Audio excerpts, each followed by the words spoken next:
Hello friends, in this video I'm going to share my experience of race across America bike race which I did in 2017. Hare Ram, Ram Ram, Hare Hare. You hit the desert of Arizona. 2 दिन मुझे fever में ही cycling करनी पड़ी. I think वो सबसे बड़ी गलती थी मेरी वहाँ रुकना. My mentally I was all gone, totally disoriented. The entire experience was extremely funny and extremely, I would say, and the most biggest memory of my life. So I'm going to share all those highs and lows of that entire race which was done in 11 days, 21 hours. हमारी जो क्रूइंग team थी उसको तो मैं लगान team बोलता हूँ, क्योंकि ये इससे इनएक्सपीरियंस टीम कोई हो ही नहीं सकती. क्योंकि इसमें जो क्रूइंग टीम में लोग थे उनका बेसिकली साइकिलिंग से तो बहुत दूर दूर तक नाता नहीं था. उसमें पूरी टीम में सिर्फ जो विविध वाल्वे थे, हमारे क्रू चीफ थे, उनको ही क्रूइंग का एक्सपीरियंस था. और अगर आप बाकी जो लोग देखें, जो स्टार्टिंग लाइन पे जो 13-14 लोग थे हम, तो उसमें कोई भी साइकिलिस्ट, सिर्फ एक ही साइकिलिस्ट था, वो सचिन पालेवार था. बाकी सब नॉन साइकिलिस्ट थे और नॉन स्पोर्ट्स पर्सन्स थे. We are excited to be doing this. It's all a new experience for us. Yes. But we've been looking forward to it, and we're driving the RV. Yay! So we're close to the food and the tea and the Yay! coffee. जब मैं cycling करता हूँ तो cycle puncture हो सकती है, या फिर साइकिल की चेन गिर सकती है, या फिर कोई मैकेनिकल दूसरा प्रॉब्लम भी हो सकता है छोटा मोटा. तो ये जो छोटे मोटे प्रॉब्लम्स है, पंक्चर ठीक करना, साइकिल में हवा मारना, साइकिल की चेन साफ़ करना, उसको ऑयल करना, तो we taught them all this small techniques to make them ready for crewing. पर उससे ज़्यादा इम्पॉर्टेंट हमने उनको बताया कि न्यूट्रिशन के ऊपर ध्यान देना. मेरा जो न्यूट्रिशन है, मेरा जो हाइड्रेशन है, मेरे को पानी पिलाना, क्योंकि मैं जब इतनी मेहनत कर रहा हूँ तो every day I need to eat more than 8 to 10,000 calories, because I am cycling every day 400 to 450 plus kilometers every day. वो जो मेरा कैलोरी एक्सपेंडिचर है वो पूरा करना सबसे इम्पॉर्टेंट काम होता है क्रू का. उससे और एक सबसे इम्पॉर्टेंट चीज़ है रेस अक्रॉस अमेरिका में कि नेविगेशन करना, क्योंकि entire navigation is based on book. पूरा रूट एक बुक में लिखा हुआ है. The entire crew has to learn how to use that route book exactly, because exactly उसमें लिखा होता है कि कौन से किलोमीटर पे लेफ्ट टर्न आएगा, राइट टर्न आएगा, आपको स्ट्रेट जाना है, आपको क्या साइन दिखेगा. एग्जैक्टली वैसे ही लिखा हुआ है हर एक टाइम स्टेशन से दूसरे टाइम स्टेशन, बिकॉज रैम में 54 टाइम स्टेशन होते हैं. टाइम स्टेशन है चेक पॉइंट्स, और वो टाइम स्टेशन पर पहुंचने के बाद में आपको एग्जैक्टली वहाँ you have to register your time कि इस टाइम पे you pass from that particular check point. So all this technical things we had to teach our crew. We had 0 penalties. We followed all the rules and the regulations to 100%. So that was the biggest achievement for the team, क्योंकि if my team does any mistake, then I get a time penalty of maybe 1 hour, 2 hour, 3 hour. It depends on how much big that violation is. So if you see my total time जो 11 days 21 hours है, अगर हमको उसमें 1-2 time penalty लग जाती तो हम 12 दिन के ऊपर चले जाते. और अगर हम 12 दिन के ऊपर चले जाते तो officially I would have been disqualified out of race across America. Crewing is not easy. It is extremely tiring job and very selfless job. आपको किसी और के लिए ये करना होता है. हमारे पास एक कारवान व्हीकल था और 2 SUVs थी. एक SUV तो मेरे कंटिन्यूसली मुझे ही फॉलो करती है. इंस्पेक्शन वो उनका चेकलिस्ट होता है, वो चेकलिस्ट के हिसाब से आपको you have to prepare your vehicles according to your checklist, and then you have to prepare your vehicle. वो चेकलिस्ट के हिसाब से अगर सब कुछ everything is ready, then you get cleared for the race. 5, 4, 3, 2,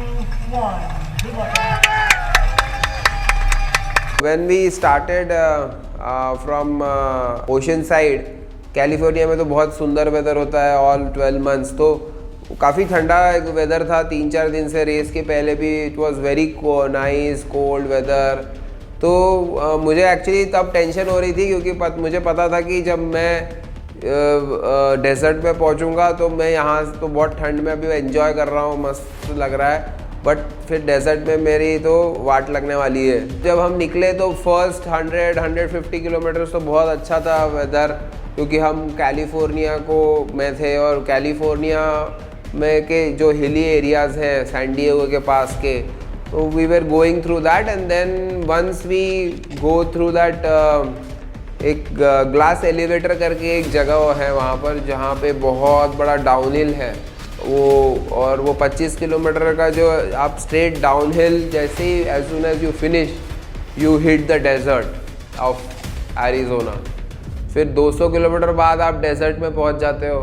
तो डेजर्ट में जैसे ही आप पहुँचते हो तो आपको सडनली एक अलग टेम्परेचर और एक अलग feel, you will get a totally different feeling and then you will understand how it is all desert and you will see the sand on both the sides of the road, you know, those cactus like bushes and cactus like plants on both the sides of the road.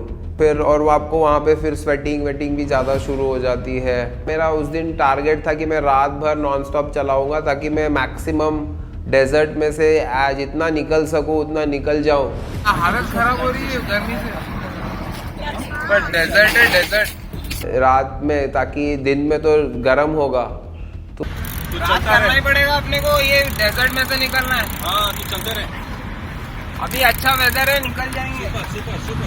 Next day second day when we came we had done almost in first 600 kilometres हम निकल गए थे, but we were still in the desert and another 500-600 kilometers of desert was still remaining. तो वहाँ पर I got dehydrated in desert the second day of race across America. Dehydration को मैं overcome करने के लिए मैंने काफ़ी सारा ठंडा पानी पिया और बर्फ़ का पानी पिया और मेरा ब्लड प्रेशर लो हो गया था और मुझे रेस्ट भी लेनी पड़ी थोड़ी ज़्यादा और मेरे लेग्स में तो कोई पावर ही नहीं लग रहा था बिकॉज़ मेरा ब्लड प्रेशर ही कम हो गया था। फिर भी मेरे टीम ने मुझे तैयार किया और फिर उन्होंने एक स्पोर्ट्स ब्रा पहनाई मुझे। स्पोर्ट्स ब्रा के अंदर वो आइस के packs, they had put ice packs to cool me in that sports bra. So that was some extremely, I think the most funniest moment of RAM and most memorable moment of RAM and और उसके बाद में problem ये था कि उसके बाद में हाई डेजर्ट शुरू हो रहा था, क्योंकि हाई डेजर्ट मीन्स डेजर्ट में भी हिल्स हैं और माउंटेन्स हैं। So these are all dry mountains, there is only stones and rubble, there are no trees there and it's all stone and there is a lot of climbing in those mountains and it is all desert, it is not some mountains in Ladakh or Kashmir or something like that where the temperature is nice. So it is hot and we are doing lot of climbing in that desert.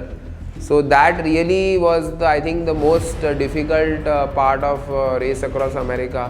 और फिर वो ठंडा पानी पीने की वजह से मुझे सोर थ्रोट होके मुझे फीवर हो गया। फिर फीवर होने की वजह से 2 दिन मुझे फीवर में ही साइकिलिंग करनी पड़ी। राम हरे राम ऐसे करते करते चल रहा, इतना धूप मेरे को सेंस हो रहा ना। हरे राम राम राम हरे हरे, हरे कृष्ण कृष्ण कृष्ण हरे हरे, ऐसे बोलते बोलते वो रिदम भी आ रहा उसके साथ पेडल में। Taking antibiotics and taking tablets to control my fever and still continuing in the race because the project was so big and so important. There was so many resources being put for this race. मुझे ही खुद को आश्चर्यचकित होता है कि मैंने उस conditions में रेस अक्रॉस अमेरिका की। I think one of the biggest highlight उसमें था कि मेरी मदर भी थी क्रू में। मेरी भले ही मैं फीवर में चला रहा था और मेरी तबीयत ठीक नहीं थी, पर उन्होंने ये कभी नहीं बोला कि तू छोड़ दे, तू साइकिल मत कर, ये मत कर, हम घर जाएंगे। ऐसा कभी नहीं बोला। उन्होंने हमेशा मुझे एनकरेज किया, सपोर्ट किया, मुझे फुल मोटिवेट किया कि आपको ये करना ही है। आता बस कंप्लीट करणे आणि भारतातला पहिला रॅम फिनिशर बनणे, पहिला सोलो रॅम फिनिशर। चौथे पाँचवें दिन मेरा फीवर भी कम हुआ, मेरा सोर थ्रोट भी कम हुआ। I started feeling very good. और मुझे आज भी याद है, अभी भी we have done halfway in 5 days few hours and I was telling my crew, see we have come halfway, I am feeling good and we are gonna do this successfully. But still the problem is race across America is such a long race over 12 days. Sleep deprivation है, आप वो buildup होना शुरू होता है चौथे पाँचवें दिन से। बिकॉज आप सो नहीं रहे हो, आप 1 घंटा 1.5 घंटा सो रहे हो और आप you are cycling 22 hours, 23 hours. So all these things, they start building on your mind, on your brain, and because you are trying to do something extremely hard and physically hard, mentally hard. Half mark के बाद ही actually असली game शुरू होता है। Per day मैं 1 से 2 घंटा सोता था। 10 मिनट में निकलना। It is a fine balance. If you sleep too much, you are gone. If you sleep too less, then you are too tired to ride also. So you have to have optimal sleep where you can keep your mind working, your brain coordination, your mental coordination should keep working, and you should be physically strong to keep riding for that long. Last के 3 days जब हम West Virginia पहुँचे, West Virginia का जो section है, मुझे याद है एथेंस करके जगह है, और जब हम वहाँ पहुँचे तो पूरे ऐसे घने बादल पूरे जमा हो रहे थे। वो देख के ही मैं डर गया था, इतने काले बादल। It was so dark and it was so lightning हो रही है और पूरी हवा चल रही है। और जीतू सर मेरा क्रू में तब देख रहा है कि बाबा अब तेरे को तो चलाना पड़ेगा इसमें भी, क्योंकि इसमें टाइम तो कोई रोकने नहीं वाला है, भले ही वेदर कंडीशंस कैसे भी है। तो वो इतना डरावना सीन था, मुझे आज भी याद है। और I was riding from Athens और एथेंस से वो एप्लेशियन माउंटेन रेंज शुरू होता है, एप्लेशियन माउंटेन रेंज, और वहाँ बहुत जंगल है आजू बाजू में दोनों। वो it's a very big highway, और हाईवे के दोनों तरफ वो जंगल इतना पुराना होगा, मिलियंस ऑफ ईयर्स पुराना जंगल है। तो उसमें से आप साइकिलिंग करते हुए जाते हो। Then it started raining. I still remember I was wearing all the rainwear and all, and वो बड़े बड़े 18 wheelers are going by my side and spraying all the water on me and all the traffic going, and we were riding, and Jitu sir was crewing me and he was constantly talking to me. It was so dangerous to ride in that rain, in that wind. 200 kilometre हमने किए थे रात में, और फिर हम एक जगह रुके थे। आई थिंक वो सबसे बड़ी गलती थी मेरी, वहाँ रुकना। 1000 किलोमीटर बचे, और करीब देखिए उसका कट ऑफ था मेरे ख्याल से दोपहर के 2 बजे 12वें दिन, और हम मॉर्निंग में 2 बजे ये बात कर रहे हैं। Okay, so exactly 48 + 12 about 60 hours left, 60 hours left, 1000 kilometres to go. Average required, मतलब जब एक्चुअल एवरेज निकाल रहे विद द स्लीपिंग आवर्स 20 के ऊपर जाना है, 20-22, और ये बंदा कर रहा है 12। Because I was riding well, even though it was raining and all, but I don't know what happened. I was riding and then I thought I should take a small break to change my clothes. और वो मैंने, I think that was the biggest mistake. I stopped, I changed my clothes, and I was, I think, so tired. I've been riding for last 9 days now, and I think we were 1000 kilometers to go still. तो हमने उसको सुला दिया और हम बाहर बैठ के गणित लगा रहे थे कि अब कैसा होगा। अभी 1 घंटा गया, अभी एवरी आवर मैटर, इतना क्रिटिकल हो चुका था। फिर भी आप समझ सकते हैं 60 घंटे में 1 घंटा कम हो रहा है, और जैसे जैसे घंटे कम हो रहे हैं एक्टिव साइकिलिंग के, उतना उतना एवरेज बढ़ते जा रहा है। तो 1 घंटा हो गया, हमने उसको जगाया, ये नींद से उठ ही नहीं रहा है, डीप स्लीप। और मम्बल कर रहा है और आंखें खुली नहीं। फिर हमने डिसाइड किया चलो इसको और 1 घंटा दिया जाए, बिकॉज अगर ये फ्रेश नहीं है तो ये कोई काम का नहीं है, इसको ज़बरदस्ती नहीं रुका सकता। तो 2 घंटे बाद उसको जगाया, ये जैसे तैसे उठा और उसको पानी वगैरह मारा और सब। फिर बोला सर नहीं हो रहा है, मुझे और थोड़ा सोना जरूर। हमने बोला अब ये क्रिटिकल के आगे जा रहा है, यू नो, अब ये फिसलते नज़र आ रहा है। बट उसकी ऐसी कंडीशन दे के हमने उसको मतलब बहुत मोटिवेट करने की कोशिश किया, but it was not working. बोला चलो तू सो जा। अब ये पॉइंट पे 3-4 बज रहे हैं, 4 बजे इसको जगाया, बोला दिस इज़ इट। तो इसको उठाया, उसने घड़ी देखा, बोला मैं 3 घंटा सोया। बोला हाँ भाई। जब मैं उठा आई वॉज सो अफ्रेड कि मैं अभी रेस कंप्लीट नहीं कर पाऊँगा, we are short of time and ये मुझसे नहीं होने वाला है, और मैंने ये क्यों सो गया, मैंने इतनी बड़ी गलती क्यों कर दी। I was in some 2 different worlds, I was in some virtual world and I was in real world and I didn't wanted to accept the reality कि मैं सो गया करके। तो आपने मेरे को कैसे सोने दिया इतना? बोला तेरी दशा नहीं थी and you are not willing to sit on that saddle. तो गिर गया रहता तो ख़त्म हो गया रहता नींद में। तो वो रोने लग गया। प्लस सर मैंने सब गंवा दिया, मेरे हाथ से चला गया, और everything is gone and I have disappointed you, I have disappointed all my supporters. एकदम इमोशनल हो गया। I wanted to rewind that time but there is no way to rewind time in your life. जो time गया वो गया।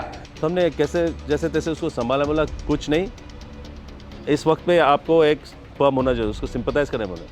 अब तू शांत हो जा, साइकिल पे बैठ, साइकिल कर, अपना काम कर। इस तरह से हम उसको मतलब उसके साथ सख्ती से पेश आने लग गए। तो जैसे तैसे बेटा फिर बोला, फिर रुक गया। फिर बोलता है नहीं मुझे अभी साइकिल पे चढ़ना नहीं होगा। अच्छा मुझे अभी मुकुल चाहिए। मुकुल उसकी पत्नी, she was resting in the recreation van. बोला कहाँ से आएगी? मतलब नहीं मुझे अभी मुकुल अभी चाहिए, I want Mukul with me इस पॉइंट पे। तो हम सोच रहे थे कि ये गाड़ी तो 50 मील पीछे है। अच्छा कोई फ़ोन नहीं लग रहा, सिग्नल नहीं है, हम मिडिल ऑफ द जंगल है। अच्छा ऑक्सकार को भी कहीं भेज दिया था, हमारे पास दूसरी गाड़ी भी नहीं थी उस पॉइंट पे कि हम ऑक्सकार को फ़ोन करके कांटेक्ट करके भेजें, उसको लाएं। इसमें और 2-3 घंटा जा सकता है। हम सोच रहे हैं और हमारे आरबी हमारे सामने से जा रही है। उन्होंने सम डिसीजन लिया था कि हम आगे बढ़ते हैं। तो उसी क्षण में वो जा रही है और हमने उनको हाथ दिखाया तो जो हमारे ड्राइवर थे क्रिश, उनको नज़र आया हम लोग। तो उसने जाके थोड़ा सा आगे 100-200 मीटर रोक दिया और फिर हम दौड़ के गए और मुकुल को जगाया और उसको बुलाया। तो मुकुल बोले क्या हो गया? बोलता ये सिचुएशन है, ही इज़ टोटली डीमोटिवेटेड। तो मुकुल आ गई। तो मुकुल ने उसको एकदम मदर जैसे डांट दिया, वैसे डांट दिया, क्या हो गया तेरे को? हाँ यहाँ तक आया हुआ, तू एकदम फैल गया। मुझे अभी वो शब्द याद है कि तू फैल गया एकदम। तो वो कहने लग गया कि नहीं मेरे से नहीं हो रहा। तो बोलता चलो हम थोड़ा वॉक करते हैं। हम सभी उसके साथ में चलने लगे, बिकॉज रूल्स के हिसाब से उसकी साइकिल कोई हाथ नहीं लगा सकता। उसको चलना भी है, वो चल सकता है सब, साइकिल उसके हाथ में होनी चाहिए, कोई और उसके साइकिल हाथ नहीं लगा सकता। फिर मुझे जीतू सर ने समझाया कि ये तुमको अभी चलाना ही पड़ेगा, तुम धीरे धीरे चलाओ, धीरे धीरे डिस्टेंस कवर करो, और जैसे ही उजाला होगा तो तुम्हारा ऑटोमेटिकली स्पीड आएगा। तो उसे थोड़ी देर चले, फिर थोड़ा सा उसको हौसला आ गया और हमें मालूम था कि अब ये दिन खुलेगा। फिर जैसे ही उजाला हुआ फिर मेरे को और मेंटल मेरा ओरिएंटेशन वापस आया। और फिर ये साइकिल पे चढ़ा और थोड़ी देर चलाते मेरे ख्याल से कुछ ही मिनटों में रोशनी आने लग गई और हम देखते देखते इसकी 12 से 15, 15 से 17 स्पीड बढ़ने लग गई।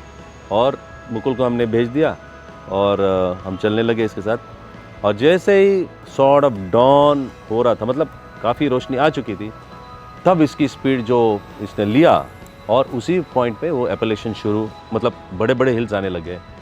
तब उसने मेरे को ओवर द टेरानो जो हमारा ब्लूटूथ डिवाइस, उसने बोला अभी देखो सर मैं क्या करता हूँ, I am a hill climber, आप देखते जाओ। आप मानेंगे नहीं, 24 घंटे पट्टे ने 24 घंटा चलाया, 24 आवर्स नॉन स्टॉप की तरह, ऑलमोस्ट नो स्लीप। और मेरे ख्याल से जो हमारा जो बैकलॉग था 24 घंटे में मेरे ख्याल से उसने आई थिंक 450-500 किलोमीटर मार दिए थे उसने। फिर और it was like you know do or die condition for me कि अभी तो I have very less time. It is like if very neck to neck, if I don't ride continuously from here all the way.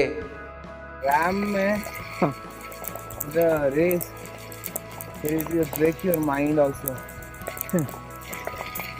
Whatever strong you are, get tested. Not just so I'm strong.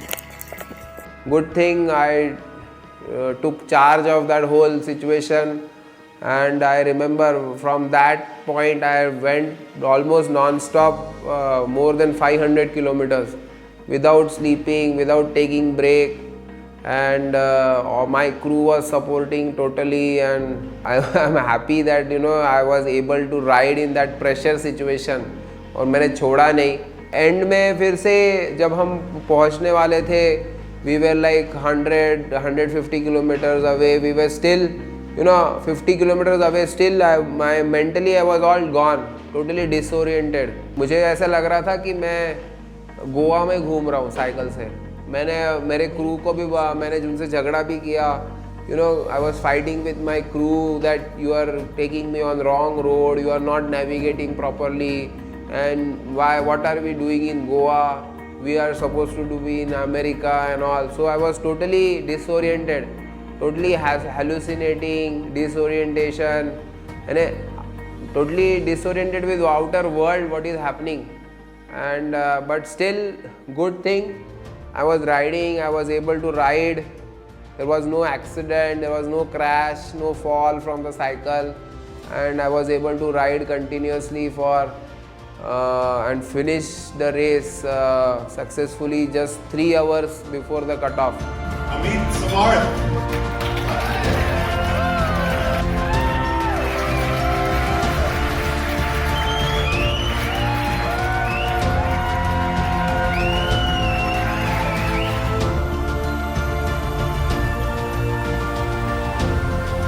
What's something you want to hear? Everything. I have like thrown everything of my in my life out to rap. Everything actually.